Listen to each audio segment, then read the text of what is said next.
was on a red light.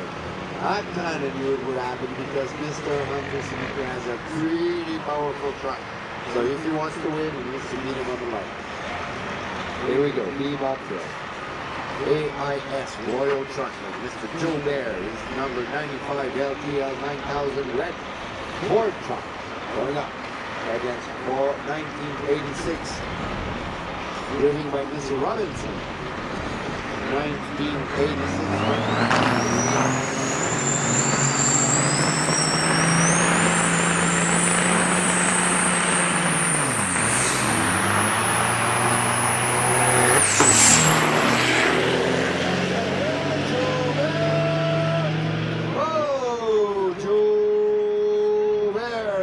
Beautiful LTL 9000. What a nice Ford truck. Here we go. Seat loader. Neil Dance. 999 to the Corrigan Oil Lane going up against Mr. Greg. No, it's not Greg. Not Eric. Come on. Jason O'Rourke. Oh yeah, wrong.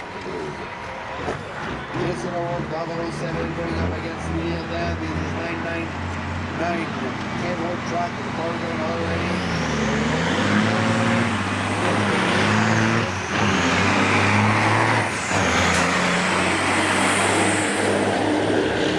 What a powerful truck going up the hill. He's taking the lead.